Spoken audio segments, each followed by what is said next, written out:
So the first thing we did, which I cannot recommend enough, is we did a wine tour and we booked it through Airbnb. I used a Capital One Venture card, which I can get reimbursed for the Airbnb expense. So it ended up not costing us. We just used some points through Capital One to pay for it. And it was an amazing tour. It was with Emmy and Alex were their names. And if anybody wants, you can find in my Instagram highlights for Greece. They were so great. They came, they picked us up at the hotel. They were really funny. They took us to this like 500-year-old church in this cave settlement that's built into the side of a rock, a volcanic rock. And the only person with the key is this 92-year-old woman. And she came like walking out to give us the key. Like you would have thought she was like 70 years old. Like says something about the Mediterranean diet, I guess, huh? And so we went there first, and then we went to 2 wineries. And one of them was this very small local winery. You have to go there to buy the wine. They'll ship it to you if you buy it there. You can't like call them up and have them ship it, and they don't sell it to restaurants. And it's called Art Space. So it's also like an art gallery and a winery.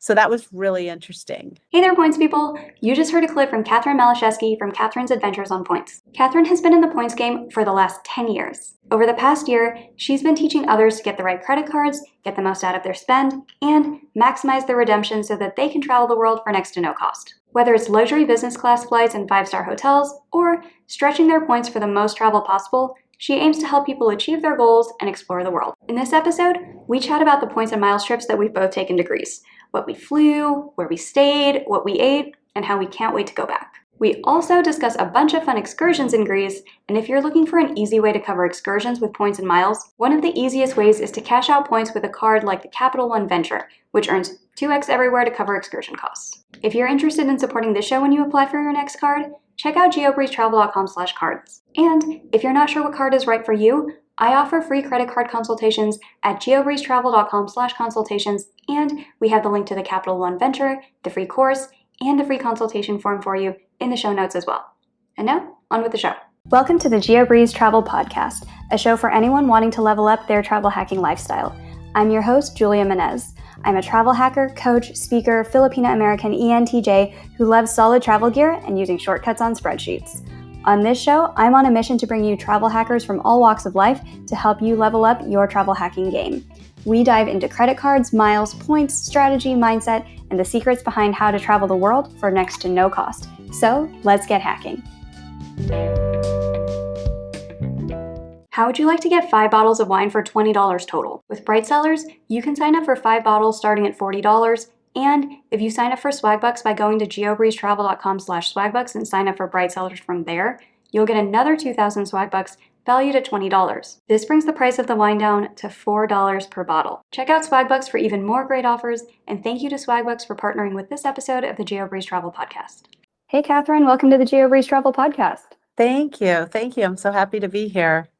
I'm so happy to have you here. Excited to chat with you about Greece, which was one of my favorite places I've ever traveled to, especially with points. And I know that it's a bucket list item for a lot of our listeners as well. And we are going to cover all things Greece today about how to travel there on points, where to stay on points, and just all the awesome food and excursions that you can do while you're in Greece. But before we get into all of that, tell us a little bit about yourself and how did you get into the game of points and miles? Probably like 10 years ago, I didn't know a lot about it, but I wanted to travel. I had 2 kids. I had traveled a lot around the world growing up, and I wanted them to have the same experiences. And so I discovered that I wanted to go to Kauai in Hawaii, and it's very expensive. So I found out I could get the Hyatt credit card and get 3 free nights by signing up for the Hyatt credit card. And so that was kind of my first experience with doing that. And then, by using the card, obviously I got points and was able to get about 5 nights for free. And then I had been doing some traveling for work, so I was able to get 2 of the 3 flights for free as well. So that was kind of my first introduction to using points for travel. How did you know what points to use or what cards to open to do this Kauai trip? I really didn't. The reason I opened the Hyatt card was because I wanted to stay at the Grand Hyatt Kauai. And so I was like, okay, if I want to stay at a Hyatt, then at that point in my life, because I didn't know what I know now, I'm like, I need to open a Hyatt card. So I opened a Hyatt card to start earning points. So if you flash forward now, 10 years, I've learned a lot now that's kind of changed my whole strategy. What are some things in the beginning where maybe you made some mistakes that you want to tell listeners, hey guys, don't make the same mistakes that I made back in the day? I think it's important to really look at the difference between the flight costs and the amount of points you get. So for example, if the flight is costing $150 and then they're going to ask you for 100,000 points or 75,000 points, it's not worth the redemption. Like, you're better to pay cash. So I think there's a time where you should pay cash and a time where you should pay points, but you should always kind of evaluate that to determine if it's worth it to use your points. That's good advice. A lot of people get really obsessed with the whole, like, I need everything for free, to where they're cashing out points just to pay taxes and fees, and you should absolutely just pay Yeah. the fine. Yeah, exactly. Cool. So when was the first time that you traveled to Greece? So I went there as a child with my family. And then this was the first time since then. I was only about 8 years old at the time. So I don't remember a lot about that. But then I really, really wanted to go back just because you see it all over Instagram, Santorini and Mykonos and all the islands and I love all the white buildings and everything. So it was something I really wanted to do. And because of COVID, my husband and I never got to really take a honeymoon. So we had decided that Greece would be our honeymoon. How did you get to starting with the planning and everything? Did you just decide, okay, we want to go to Santorini, Mykonos, Athens?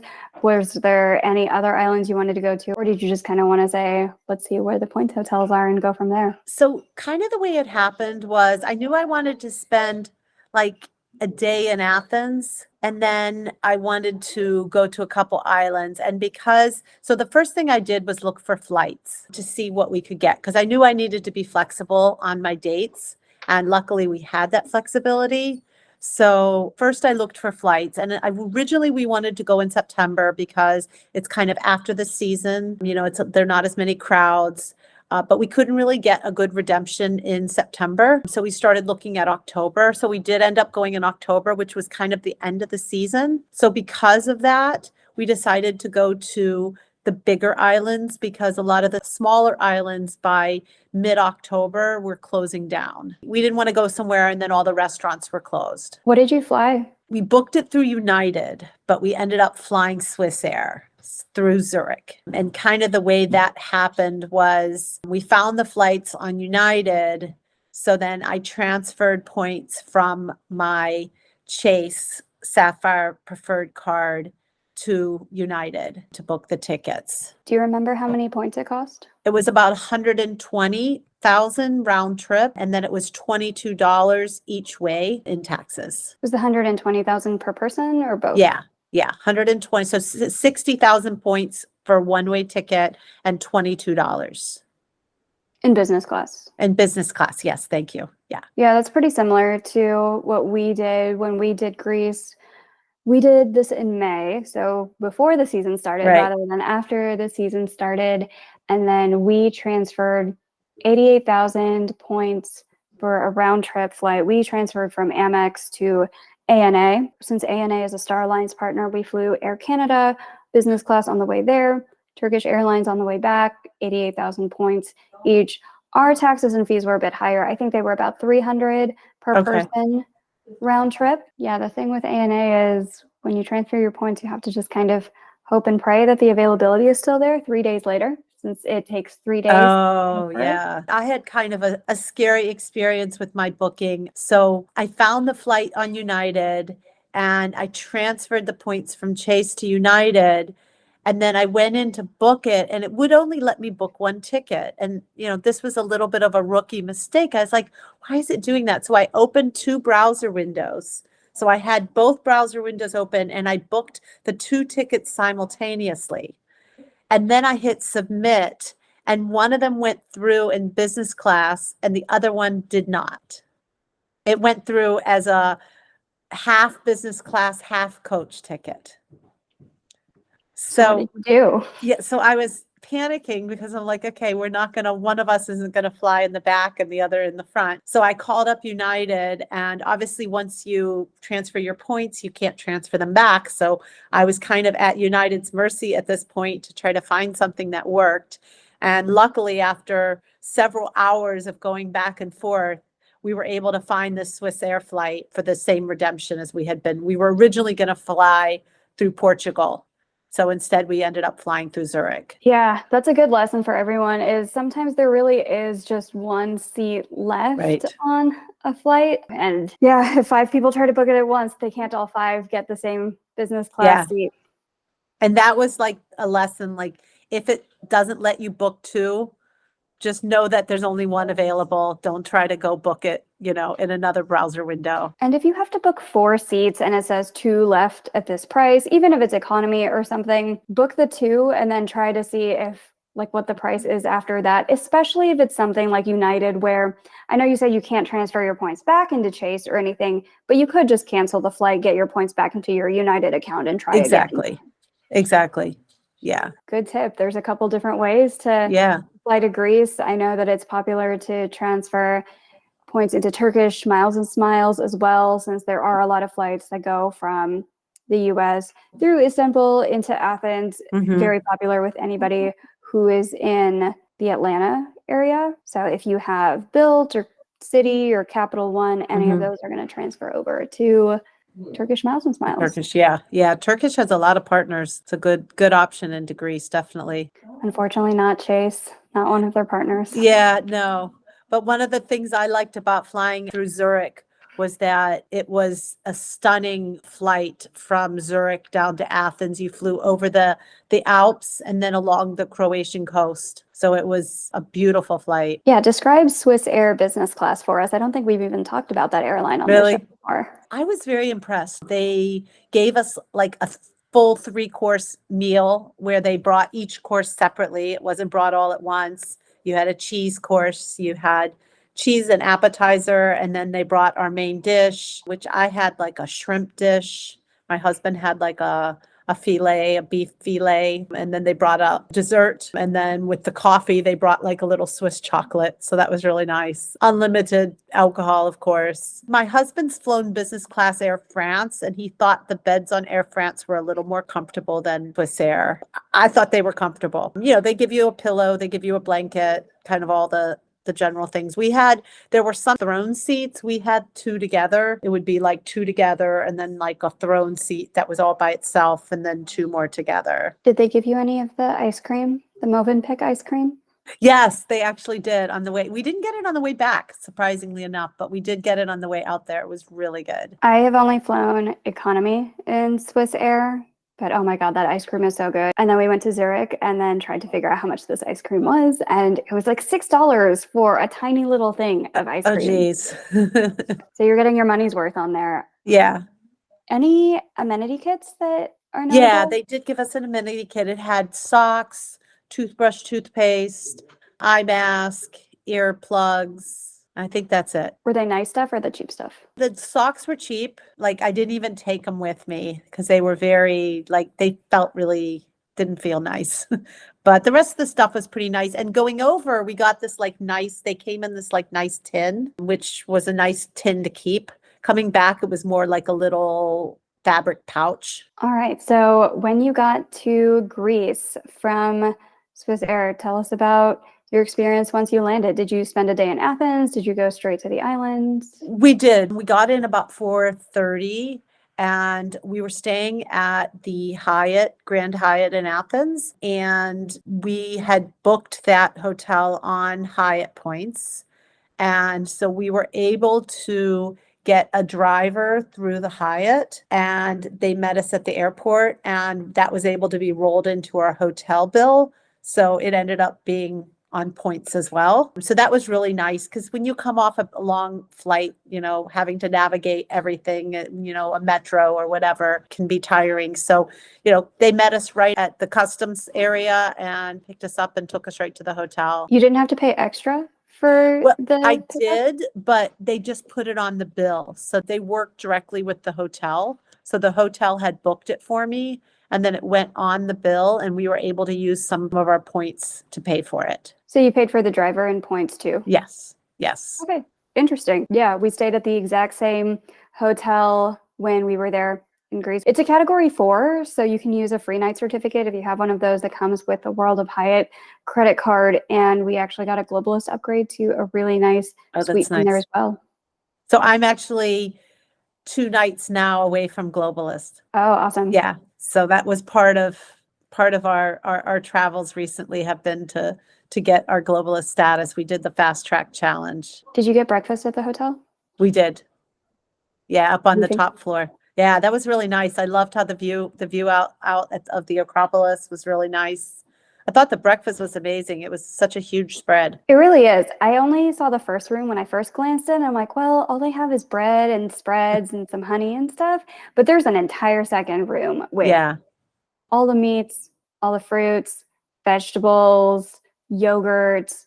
It's, like you said, an entire spread. They have a honeycomb that's dripping fresh honey. I loved that. Yeah. And then they had all the cold cuts, and then all the hot, typical American style eggs and bacon and all that kind of stuff as well. Did you do any excursions while in Athens? Not in Athens, because we were really only there for 1 full day. So we did the Acropolis, of course. We wandered around a lot back in the little neighborhoods and found some really cute little restaurants. That's something I would recommend to people is, don't just go to Syntagma Square and find the restaurant on the main street.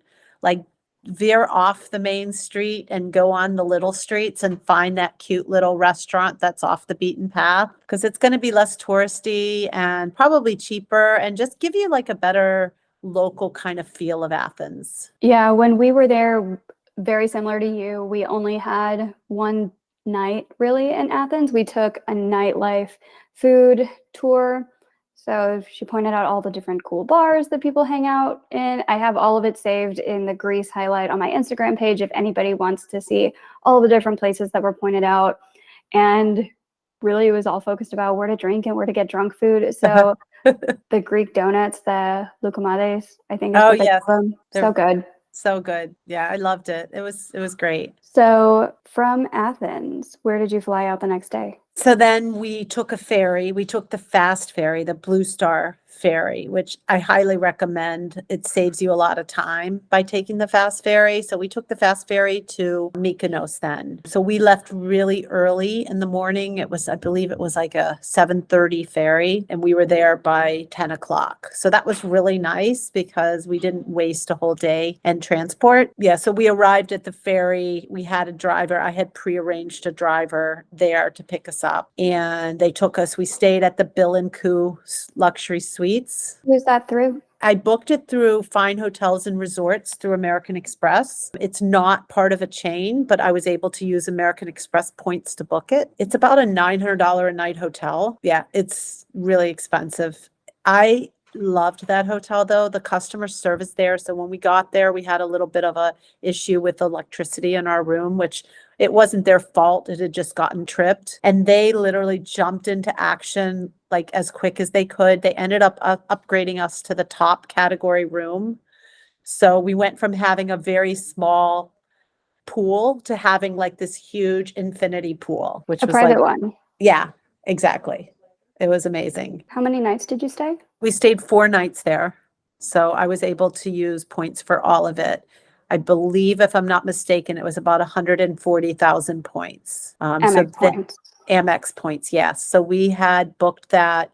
That was basically, my husband and I both had gotten a platinum card. He got a business and I got a personal. He had gotten 150,000 welcome bonus and I'd gotten 100,000 welcome bonus. That's how we were able to book that. The nice thing with the Fine Hotels and Resorts is you do get the free breakfast, you get the room upgrade, you get early check-in, late check-out, and they give you $100 credit at the hotel. Our trips sound really similar. We also use Fine Hotels and Resorts, much cheaper hotel though. We only stayed a couple nights in Mykonos. We stayed at Mykonos Blanc, and it's about a $200 some per night hotel. So we basically got buy one night, get one free with a Fine Hotels credit, and then the $100 credit was nice too. Yeah, Yeah, we only stayed at this place because it was our honeymoon. Otherwise, we would not have stayed at such an expensive hotel. Did you do any fun excursions? We did actually. We went to Delos, which is an island where nobody lives on the island. It was like 1500 years ago, I believe it is. It was like a civilization that was very important for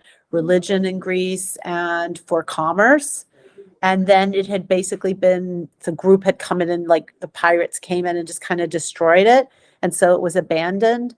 And so they've excavated the whole village. And so the whole island is just this village, this excavated village. So we took a ferry there one day and visited there. So that was really nice. Did you see the windmills or any We of that? did. We saw the windmills. I'm trying to think. That was the only excursion we did. We did go to the beach one day. We went to Paradise Beach. It was very windy when we were there until the last day. So the last day, the winds died down and we were able to go to the beach. But one thing we did that was really fun that I would highly recommend anybody who, I mean, just in general travel, but when you go to Greece is like take the public transportation. It's so fun. I mean, I don't know if you found this, but I found in Mykonos, like it's very expensive to get around if you don't take public transportation. We had made reservations at a restaurant that was about a 10-minute drive, but it wasn't such because of the road. It wasn't such that we could walk there because it wasn't in the old town. So we had to get a car and it was like $40 for the car. I second everything that you say. If you try to walk along the roads, you could get hit by a car. It's very windy. Yes. It's very hilly. There's no sidewalk. The buses are a couple euro to Right. get on.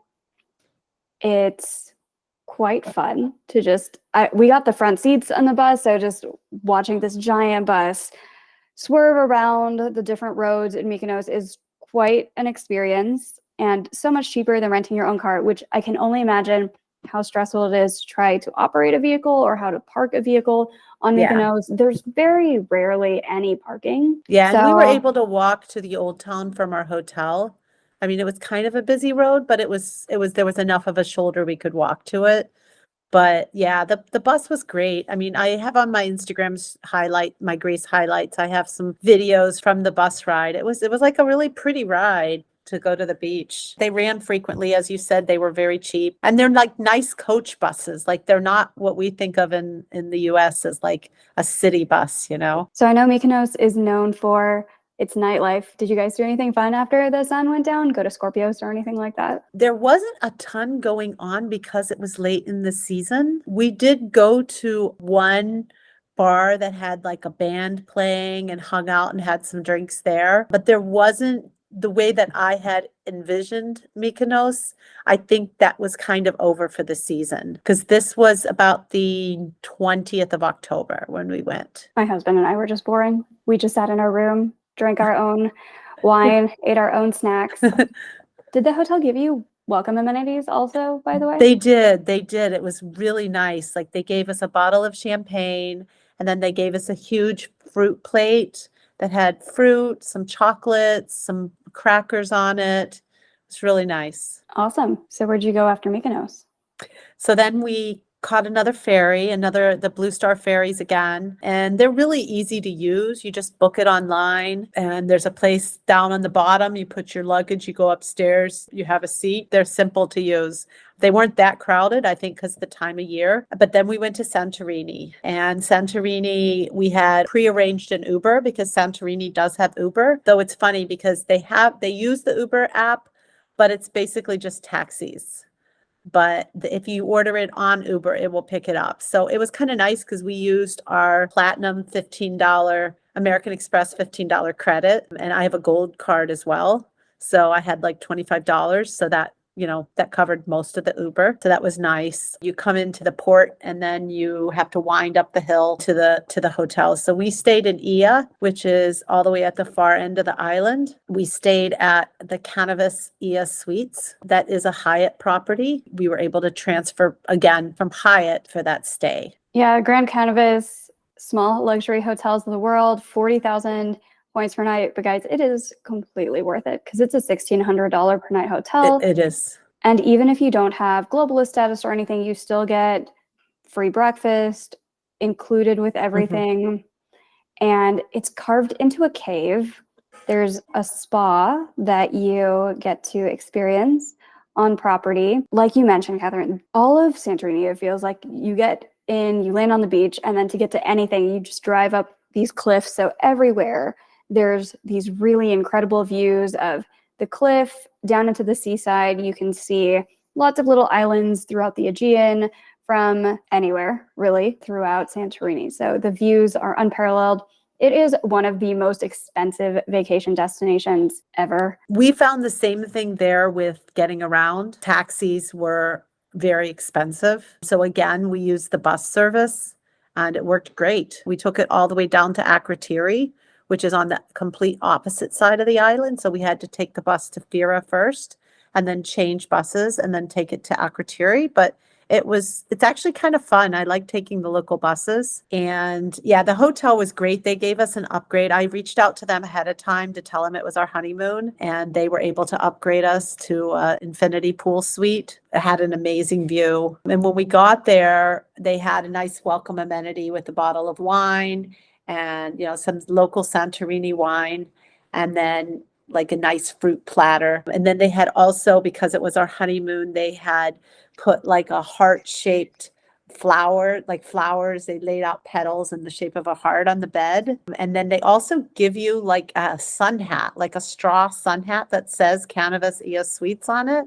And you can take it with you. So that was kind of like a nice little touch. Yeah, and the spa is really neat because you walk basically in like a cave to get to it. We didn't end up doing any spa treatments, but we did go use the sauna, which is complimentary. We went and used the sauna one day. And then we did do some excursions in Santorini. So the first thing we did, which I cannot recommend enough, is we did a wine tour and we booked it through Airbnb. I used a Capital One Venture card, which I can get reimbursed for the Airbnb expense. So it ended up not costing us. We just used some points through Capital One to pay for it. And it was an amazing tour. It was with Emmy and Alex were their names. And if anybody wants, you can find in my Instagram highlights for Greece. They were so great. They came, they picked us up at the hotel. They were really funny. They took us to this like 500-year-old church in this cave settlement that's built into the side of a volcanic rock. And the only person with the key is this 92-year-old woman. And she came like walking out to give us the key. Like you would have thought she was like 70 years old. Like says something about the Mediterranean diet, I guess, huh? And so we went there first, and then we went to 2 wineries. And one of them was this very small local winery. You have to go there to buy the wine. They'll ship it to you if you buy it there. You can't like call them up and have them ship it, and they don't sell it to restaurants. And it's called Art Space. So it's also like an art gallery and a winery. So that was really interesting. And then the second winery we went to was like a much larger production. And then they took us to the very top of the highest point in Santorini so we could see the whole island. And they explained so much about the history of the island. They were just really, really great. Like if anybody wants to do a wine tour, highly recommend them. How crowded was it in Santorini in October? It was not super crowded. I will say around sunset, the main kind of walkway would get very crowded because everybody was heading to the end to go see the sunset. One of the things I loved though at our hotel, there was this kind of patio area, of course, right on the like overlooking the water. And there were 2 couches there and no one ever went there. And every day for sunset, my husband and I would go sit there and watch sunset. And it was like our own private it wasn't our private patio, but it was like that because nobody else was there. October sounds like a way better time than May then. Yeah. Because, oh my God, it was so crowded everywhere in May. We didn't really do any excursions. We just walked around the downtown area, hung out in our very, very fancy hotel room. But every time we walked out, so if you want any of the good photos with like the blue dome churches or anything, you need to wake up really early or else it's going to be hot. The sun is not going to be in your favor. You're going to be running into people all the time. The walkway is like this slick marble tile. There's going to be girls wearing the least sensible shoes you've ever seen for their photos. And so they can't walk. Everybody's just trapped in these tiny little corridors. It's very frustrating. As somebody who lived in New York for a little bit, with just like how bad people were at walking if there's that many people. So tip 1, avoid high season if you want to hang out in Uya. And secondly, if you do want to take photos, get up early, just like when sunrise, and the lighting will be better for you anyway. So I also have a tip. So I really wanted to do the flying dresses photo shoot. And when my husband and I got married, our photos from our wedding were really bad. So we had decided to also do a photo shoot, like a couple's photo shoot while we were there. So we actually did our photo shoot in a Meravigli, which was great, partly because it was October, but also because it's just less touristy of a town. We were able to get like phenomenal pictures, the domes and standing on some of the white buildings and stuff without other people in the background at all. That's a good tip too. Mostly just don't do this in the busiest city during the busiest time of year, during the busiest time of day. Exactly. I know you referenced the wonders of the Mediterranean diet earlier. What were some of the best things that you ate while you were either in Santorini or Mykonos or Athens or anywhere?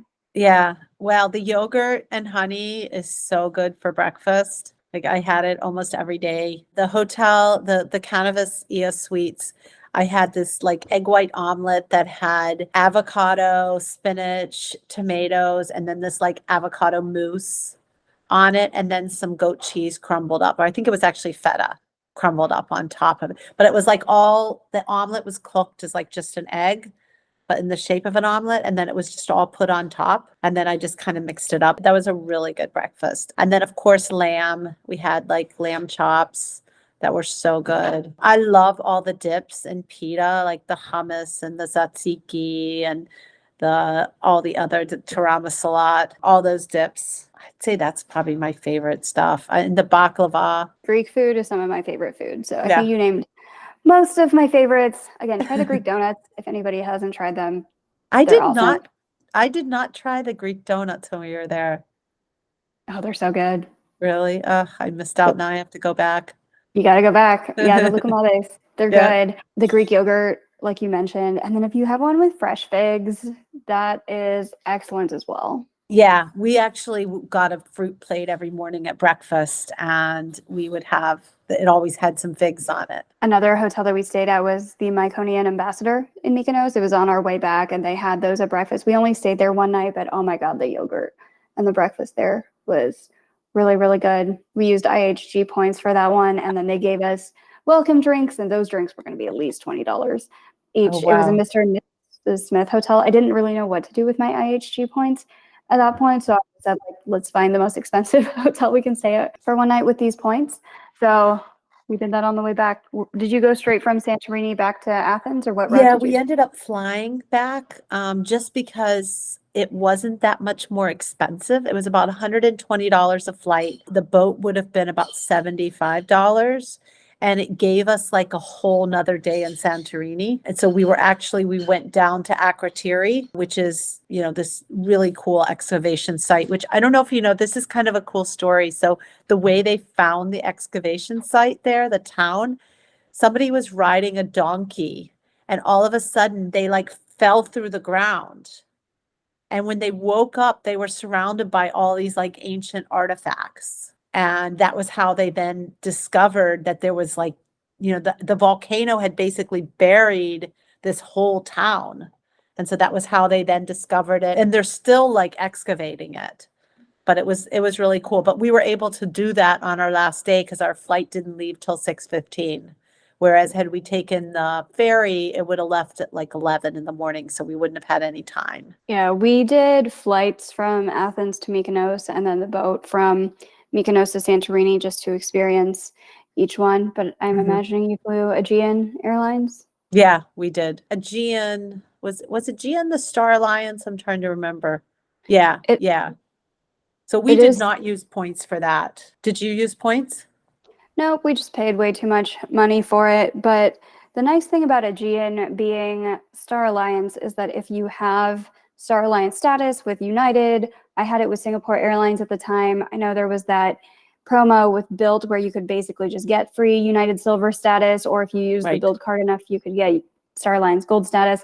If you have any of that, you get lounge access with Aegean. If you have Star Alliance Gold, you get the free check bags with either one, priority boarding. So all of that makes life a little bit easier as well. It does. Definitely. Definitely. So when we went back to Athens, we spent the night in Athens because our flight was like at 7 a.m. So we spent the night in Athens. We ended up going back to the Grand Hyatt. It was a little bit out of the way. And hindsight, we could have probably stayed at the airport. It would have made more sense. But we got to Athens and the Ubers were like $60 to go into the city. So we decided to take the metro. It was about $7 a person and it was great. It was clean. It felt very safe. It did get pretty crowded at a couple points, but it was very easy. We got off right at Syntagma Square and went and had some dinner and then just caught an Uber or a taxi to go to the hotel. And that was, €5. Our last night in Athens, we stayed at the Crown Plaza, used an IHG free night for that. It is right near public transit. So I know we've been talking a lot about the Ubers and the taxis. The Grand Hyatt is not easy to get to, but the Crown Plaza is, and it's only, I think, either €7 or €9 per person to get from the airport to Crown Plaza. So That's if nice. someone wants to save a little bit of money that way, that's an option as well. There was also a hotel, and I can't remember the name of it right now, but right at the airport that you literally walked out of the terminal at, and it was there. That's another option for someone with an early flight. With everything that you experienced in Greece, what was your favorite part? I really liked doing the photo shoot with my husband. It was just like the whole second half of the photo shoot was like candid shots of us walking through Meravigli, through the white town, and that was it just was like really special, So that was probably one of my favorite times. It's just like being there and kind of soaking up the culture. And I highly recommend to anyone, anywhere you travel, like go off the beaten path. Like don't just do all the touristy stuff. Like try to get out and experience the culture of the place where you are and meet the locals. And most people in Greece speak English. So, I always like to try to learn something about the country when I'm there and experience the locals, how they live. If you go back, which I assume you will, any other islands that you want to explore next time? I'd like to see Paros and Naxos and possibly Crete. But I feel like Crete would be like a trip in itself because I think it's a pretty big island and there's a lot to see there. And I would go back to Santorini. Like that was my favorite. Part of it I think was it's just such a stunning landscape there. The way everything's up on the cliffs. We saw some of the best sunsets we've ever seen in our life there. I really liked watching people take photos of the sunset, just people climbing all over each other to take photos of them. It was pretty fun. Did you go down to the end where everybody goes to do take the photos? We sat at like a bar or a restaurant because if you want to not wait in line, you eat during sunset because everybody's at the corner taking photos of the sunset.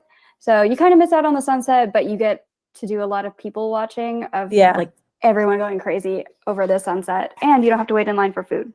Yeah, that's true. That's true. With everything that you've learned about points and miles and Greece and everything, what is your number one travel hacking tip for listeners today that I can fit onto an Instagram quote card? Be mindful about what cards you get. Be mindful about using them in the right places. And then make sure you always, if you're booking a mileage ticket, always transfer your points out of the credit card portals into the airlines. And then look at the alliances. Don't always just try to book with one airline. If you want to do Star Alliance, look at United, but also look at, at Singapore Air or, some of the other Star Alliance airlines. If you want to book in SkyTeam, look at Air France. Don't just look at Delta because Delta can require a lot of miles. You can often get a much better redemption with Air France or KLM. So I think, just really doing a lot of exploring before you just book a ticket to make sure you're getting the best redemption, because you can spend 300,000 points for a ticket or you can spend 100,000 points. How do you decide what cards to get and how do you use your cards in the best way possible? When I first started, it was like, okay, where do I want to go and how can I get there? And that was how I kind of chose my first card, which was the Chase Sapphire Prefer. I had a Bonvoy card from a long time ago, but like when I really got more serious about travel hacking, that's when I got the Chase Sapphire Preferred as my first card. And then I looked at like where do I spend most of my money? And then how can I get the most points? So for me, the Amex Gold card really made sense because you get so many points at, 4 times the points at restaurants and bars and coffee shops and grocery stores. And, we all have to buy food. So it made sense to me to get that card. And then, I got the Capital One card because that way I always get at least 2 times the points because you get 2 times the points on everything. So that was kind of my safety card when I couldn't get any more. One of my favorite cards right now that I just finished my sign-up bonus for is the Chase Inc. Cash card. At the time that we're recording this, just increased their welcome bonus to 90,000 from 75. And you can take that card and go buy gift cards at Staples and get 5 times the points for Target gift cards, Amazon gift cards. So all the places where you can't get that many points, you can use those gift cards and get 5 times the points there. I love that card because whenever they have, like once a month, Staples will have a no activation fee. So I always go and grab like $400 or $600 in gift cards. And then I just use them everywhere I spend money that month. Great tips. And speaking of great tips, can you give a shout out to somebody else on the internet who listeners should go follow for awesome points and miles advice? Sure. Definitely the Points Partner. He is amazing. I learned a lot of what I know from him. He has an academy, Fly Free Academy that I took. And that was kind of how I got started and really learned what I know about points and miles. So he is definitely someone to check out. Perfect. And where can we find you on the internet? I'm at Kathryn's.adventures on Points on Instagram. Well, thank you so much, Kathryn, for coming on to the show today. It's been a pleasure having you. Thank you so much for having me. Yeah, for sure. Thank you.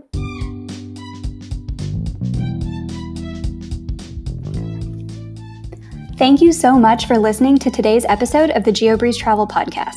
If any of the cards mentioned in today's episode piqued your interest, please check out the links in the show notes for more information on any of the cards. Also, if you apply for a card using the links on that page, I may receive a commission too, so please and thank you. P.S. I hear the links work better in Internet Explorer or Safari, and sometimes the credit card applications tend to glitch out in Chrome. Additionally, it would mean the world to me if you could subscribe to this podcast, leave a 5-star review, and share it with a friend. And if you would like to make even more travel hacking friends, please sign up for the Patreon to access our monthly masterclass hangouts. We dive deep into a particular points program each month, and you'll get to ask all of your travel hacking questions and enjoy being around other people who enjoy points and miles just as much as you and I do. If you would like an invite to the next one, head over to geobreezetravel.com/hangouts to sign up to be on the invite list. Take care and happy travels!